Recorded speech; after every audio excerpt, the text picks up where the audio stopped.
glasses broke.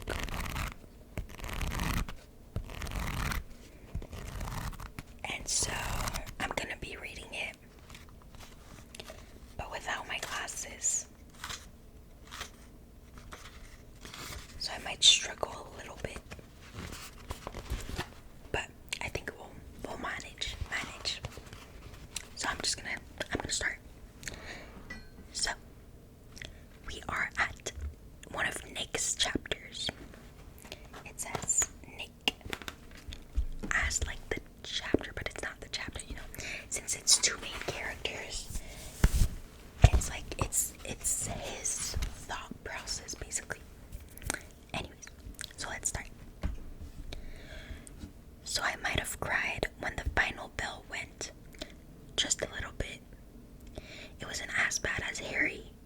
He was bawling his eyes out and hugging everyone, including some scared-looking 7 years. Year 7, who just wanted to catch their bus. Even though it's not like today was the last time I'll ever see my friends, it still feels sad, never wearing our uniforms again. No more lunchtime rounders on the field. The end of Wednesday, period 5 biscuit hour in the common room. No more hanging out with Charlie at school. I guess there are a few things I'm a bit nervous about. Coming out as bisexual again is probably the main one. I have to come out to someone every other day anyway. But new uni friends means a new load of people who are probably gonna assume I'm straight. Leaving home is gonna be scary too. I'm a bit worried about my mom being by herself all the time. And again, there's leaving Charlie behind.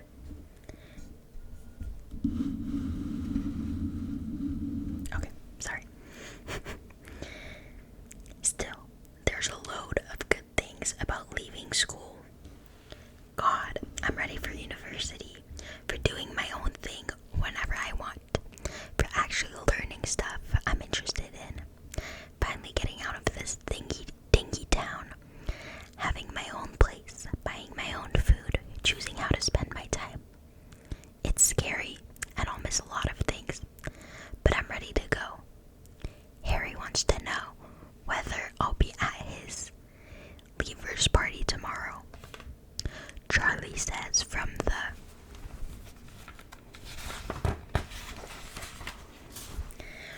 passenger seat of my car, scrolling through something on his phone. People we know usually message Charlie these days when they want to talk to either of us, because I'm horrific at replying to messages. He's way more organized than me. Well, I'm still up for it if you are, I say, turning the car out of the school park. Yeah, we should probably go since prom's going to be crap. Fair. We sit in comfortable silence as I drive up to my house. Charlie picks up his sunglasses from the door compartment and puts them on, then turns the radio on and continues scrolling through his phone, probably through Tumblr. His knees bent and his feet on the seat. Honestly, it's a beautiful day. Blue skies all around, reflecting off town windows and cars. I roll my window down and turn up the radio, and then I take my disposable camera out of my pocket and quickly take a picture of Charlie. His face all sunlit, his dark hair being blown away by the wind, his body curled up on the passenger seat. He looks at me instantly, but he's smiling. Nick. That was loud. I'm sorry. Ooh. I just made a really weird noise. I don't know if you can hear that. If you can, I'm sorry. That's probably like disgusting. But anyways. I grin and look back at the road. Don't mind me. At least give me some warning. That's not fun. That's not as fun. This is normal for us, going to one of our houses after school. We spend more time at my house generally, as my mom's usually at work and my brother's got his own place now. We have the house to ourselves. Over the past few months, our parents have been letting us stay over at each other's houses, sometimes, even on school nights. My mom never minds, but Charlie's parents are stricter, and Charlie thinks that if he asked more than a couple of times a week, they'd start saying no. Yeah, probably. His parents are pretty strict.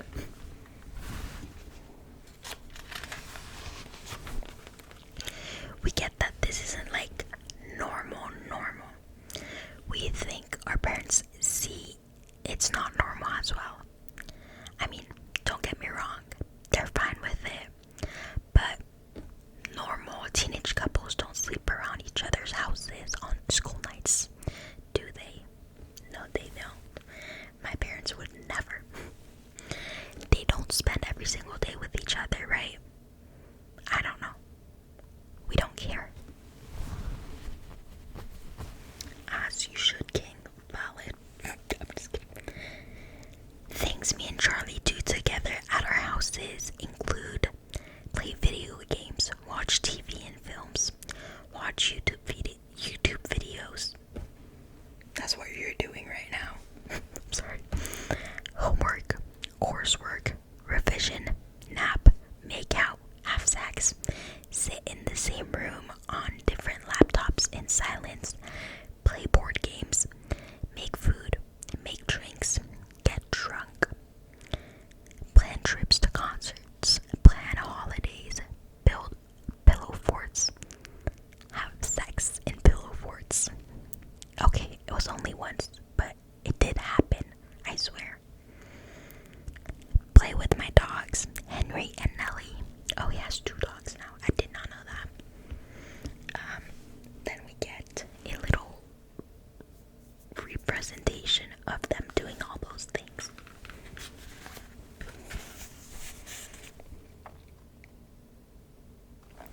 Right here. Anyways, so see, he said play with my dogs and then help Charlie's brother Oliver with various Lego projects. Guys, let me tell you something. I'm doing this video right after I'm gonna record another French video. Then the next English video, okay? Trust me when I say this for real. Like, I'm not gonna promise anything, but like, I think I'm for real. It's gonna be building another Lego with me. And in that same video, I'm gonna include a Lego tour. Okay? So you're finally gonna get the Lego tour I've been mentioning. I'm just saying. Anyways. Talk, argue, shout, cry, laugh, cuddle, sleep, text each other from different rooms. Charlie practices his drums, makes playlists, reads books.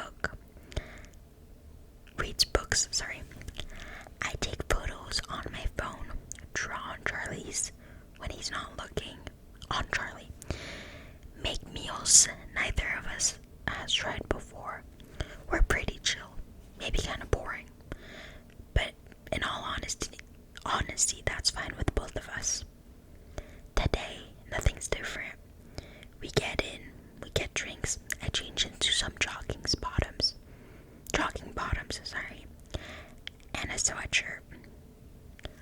Charlie changes into some jeans and a t-shirt.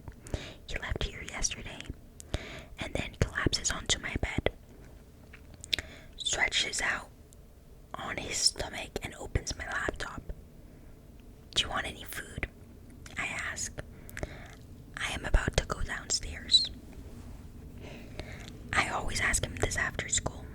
Charlie had I'm not going to be able to pronounce this in English. Anorexia. Is that how you say it? Anorexia. Anorexia. I think that's how you say it in English. Sorry, this is the French accent trying to come out. Anyways. Pretty badly the year after we started going out, he had to go to a psychiatric hospital for a couple of months, and it really helped. But I guess he still sort of has it. Stuff like that doesn't go away very quickly, but he's nowhere near as bad as he used to be, and he's better in lots of other ways too. He's usually fine with the main meals now, even if he doesn't eat snacks like ever. Nah, I'm good, he says, as usual. Sorry, I'm like really itchy. It's so annoying. I always make sure to ask though. I think he might say yes one day if I just keep asking. Once I've made my way through 2 slices of toast and a glass of lemonade, I come back upstairs to find Charlie frowning at the laptop screen. I fall onto my bed next to him. What's up? He glances at me and then back at the laptop before clicking on something. Nothing, just reading something on Tumblr. I don't have Tumblr, despite Charlie trying to make me use it many times. I don't really think it's my sort of thing. Charlie rolls onto his back to make room for me and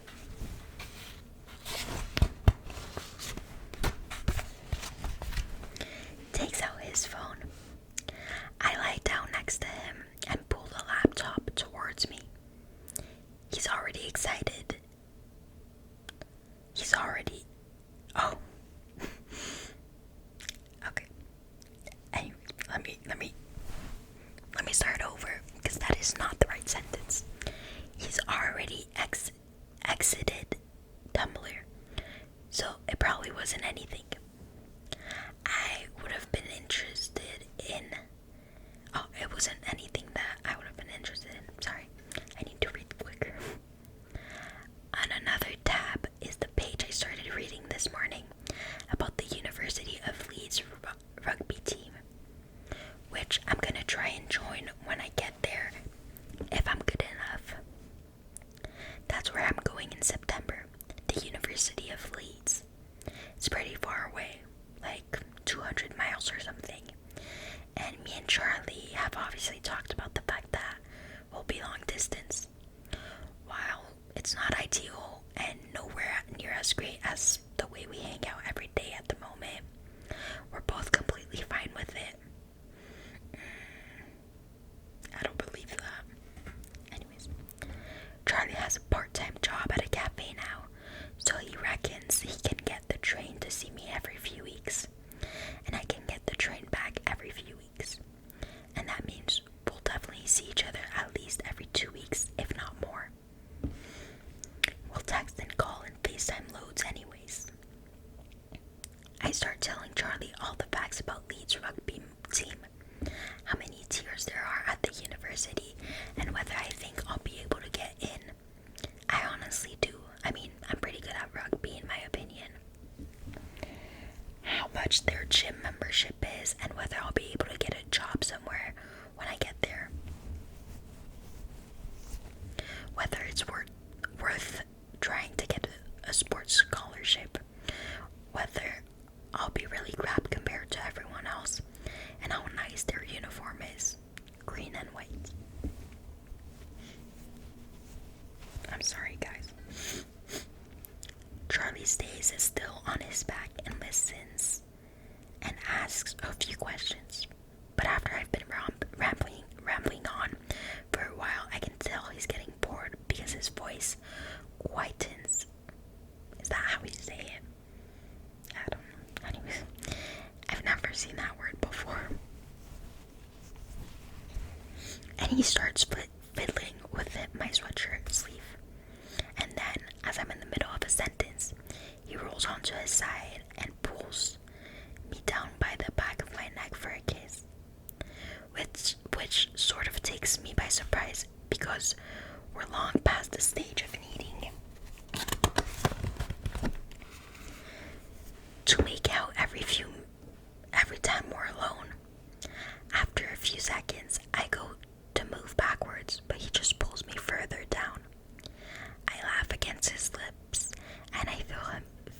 him smile too.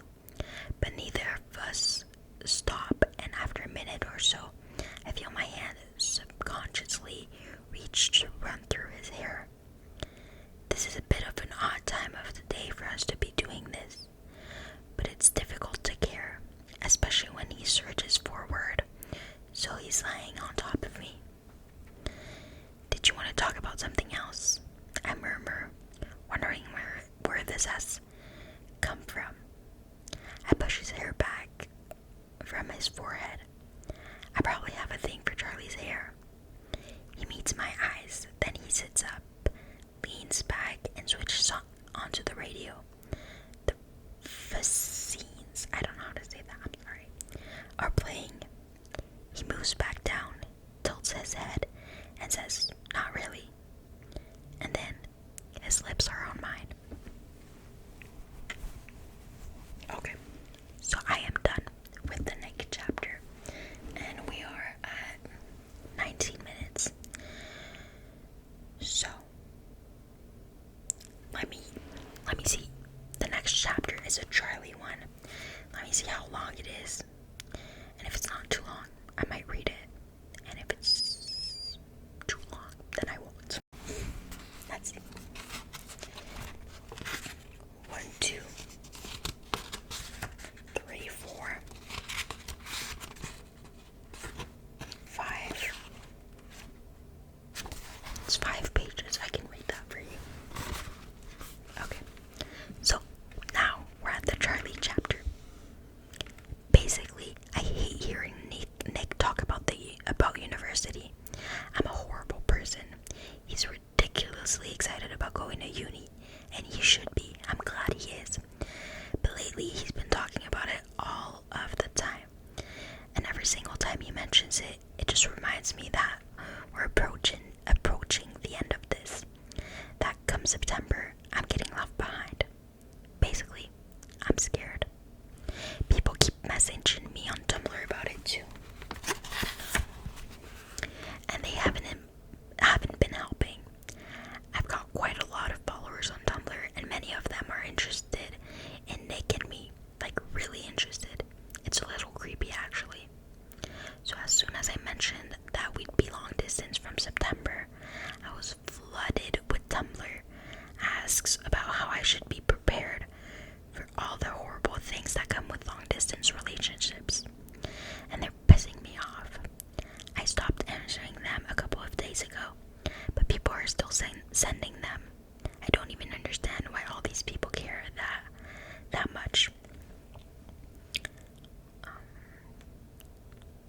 To make the effort to send the messages about it. Thankfully, Nick doesn't mention uni for the rest of the day. Not when we take his dogs for a walk. Not during dinner. Not while we're watching Alien. When he wanders off to have a shower at around 10 o'clock, I check my Tumblr inbox again, and there are even more now. Okay, so the next page and a half is just Tumblr messages, so I'm going to read them individually. So, message number 1. Okay, sorry. Anonymous said, "Have you talked to Nick about what it's going to be like when he goes away? I know so many couples that tried to make it work. One of them went to uni, and they all ended up breaking up. You should really at least talk to him about it." That was number 1.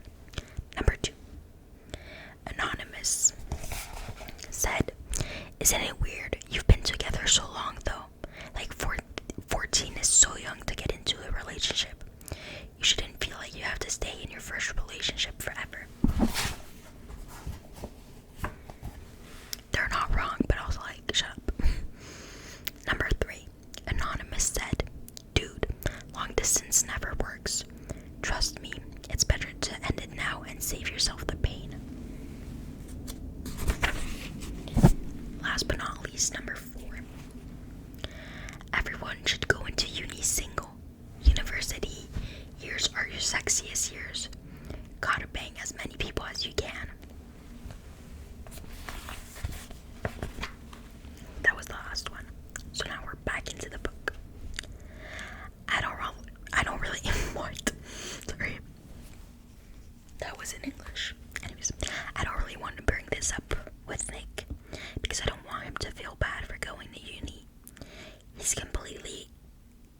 He's completely right to be excited about it. It doesn't matter how I feel about it. Nick returns from the bathroom in just PJs, rubbing a towel off over his hair. What's up? What? You're frowning again. I quickly close the Tumblr app. Am I? He walks over to the mirror and picks up his hairdryer. Yep. Maybe that's just my face. Nah, your face is usually way nicer. As you can tell, this is Charlie's opinion. Charlie's mind went with what happened compared to Nick's that we just read 5 minutes ago. Like, it's the exact same situation. It's just both of their way of living it, basically. Anyways, I mean, you've read a book, you know how books work. But anyways, I hurl a pillow in his direction, but he steps to one side to dodge it, laughing. I can't tell him about this. He'd feel awful. He's had enough of feelings bad because of me. I've already been the most annoying boyfriend in recorded history. What with all my mental health stuff? Come take a selfie with me, I say. I want to piss off my Tumblr followers. Nick grins and puts down the hairdryer. Why would that piss them off? Selfies piss everyone off. So passive aggressive. He walks over to the bed and flops down next to me. I open the phone on my camera. What? I open the camera on my phone. And before he has the chance to say anything about it, I kiss him on the cheek and take the photo like that. Nick laughs again. Oh, you're doing that on the internet now, are you?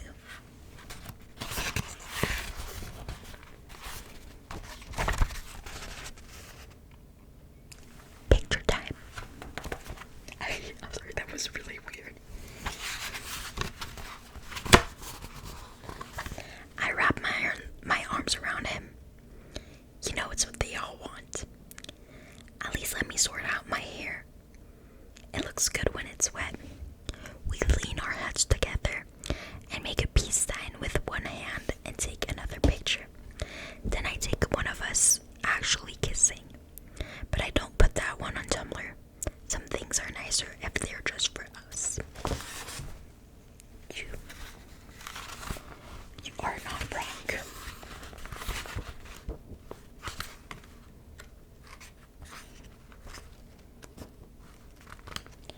Okay, I'm gonna read the next one about Nick again, just because it's like 3 pages long. So this is Nick's point of view. The next morning, I wake up to the sound of Charlie's phone alarm. He always sets it to an annoying, unignorable beeping sound rather than music like I do. Despite this, waking up next to Charlie is definitely better than any other way of waking up. I don't really know why my bed always feels sort of cold when he's not there. Charlie's still hesitating. He has to go to school today because he's bad at revising at home. So he's making me get up at 7 o'clock in the morning to drive him. While I could go to school to revise, the idea of trying to revise on the first day of my study leave kind of makes me want to burn all of my revision notes. And also, we're both crap at doing schoolwork when we're together anyway. Understandable. I open my eyes to see him starting. A line of sunshine falls across his chest through the gap in the curtains, and even while I'm still half asleep, I get another sudden urge to take a picture of him. Then I remember that I already took one of him asleep last night. Anyway, when I found him curled up in bed after I'd gone to get a glass of water, and that had used up the camera film, Charlie rolls over to turn off the alarm and then goes to climb over me to get out of bed. My bed's situated against the wall, but as he does, I slide my hand around his waist and pull him down on top of me. He lets out a surprised surprised noise, and then a small laugh. His voice is still really sleepy. I have to go shower. No, stay here. I can't. I'll fall asleep again. Don't go to school. Nick, stay here with me. I can't. I've got to go. I need to revise. Fine. I'll loosen my arms so Charlie can wrestle himself out of them. As soon as he's gone, my bed feels cold and empty again. It's pretty dumb. I really sleep alone most of the time. Okay, so we're done. And the next part is chapter 2. So we read chapter 1 fully with the previous video and this one. We officially